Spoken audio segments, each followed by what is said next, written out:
राजमा चावल करणार आहोत. सर्वप्रथम तेल टाकले. रेड कलरचा घेतलेला आहे. रेड कलरचा एकतर व्हाईट कलरचा असतो किंवा रेड कलरचा असतो. पंजाबी राजमा करायचा असेल तर रेड कलरचाच राजमाचा उपयोग करावा लागतो. आणि टमाटर याची पेस्ट तयार केलेली आहे आणि टाकलेली आहे. तेलामध्ये ब्राऊन होईपर्यंत ठेवण्यासाठी गरम पाणी केलेलं आहे. आता यात थोडं तेल आणि थोडं मीठ. तांदळाच्या वर पाणी आहे. राजमा अगोदर 6 तास भिजून ठेवलेला होता. नंतर मग कुकरमध्ये 2 शिट्ट्या दिलेल्या आहे. हा असा वाटलेला आहे. राजमात थोडं कडवटपणा असतो, त्यामुळे टमाटर एक न टाकता 2 टाकावं लागेल. यात थोडं किंचित कडवटपणा असतो, त्यामुळे टमाटरचे ते आंबटपणा असतो ते या राजमाचा कडवटपणा कमी करतो, जो चण्यामध्ये नसतो.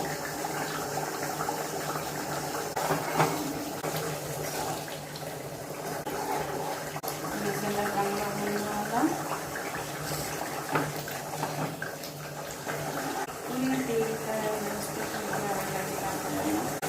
तेल पण जास्त टाकावं लागते, जेणेकरून कसं राजमाला तेलाचं प्रमाण हे जास्त असतं. चण्यामध्ये कसं चण्याचा मसाला करताना तेल दिसून पडते, राजमामध्ये नाही दिसून. धने पावडर आणि तीळ आणि खोबरं हे बारीक केलेलं होतं हे आता टाकलेलं आहे. त्यात तेजपत्ता महत्त्वाचा, प्रत्येक मसाला महत्त्वाचा आहे. प्रत्येकच मसाल्याचं काम महत्त्वाचं आहे.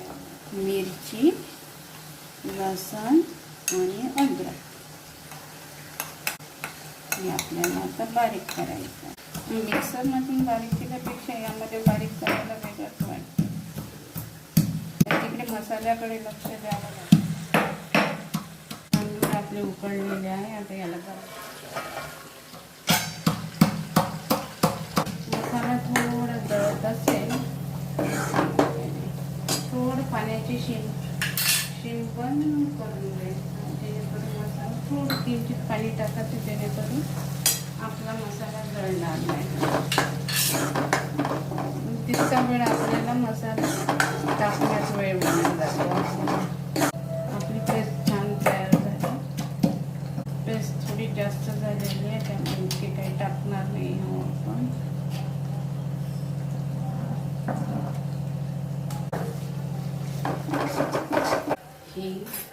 ही राहिली होती आपण कधी कधी आठवण राहत नाही.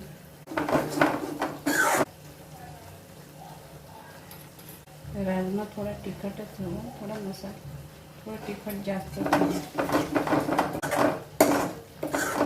मसाल्याच्या भाज्या कशाही तिखट हव्या तर चांगला लागते.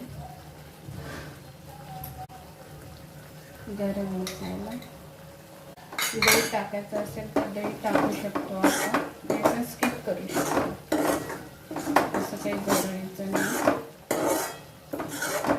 इकडे आपण राजमा चावल म्हणजे आपला भात,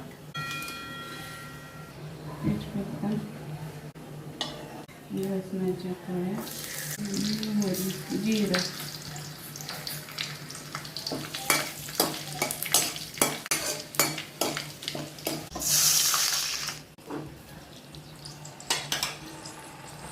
मीठ अगोदरच टाकलेलं होतं.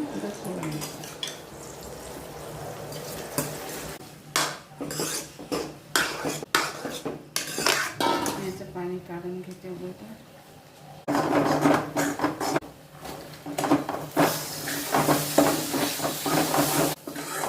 मीठ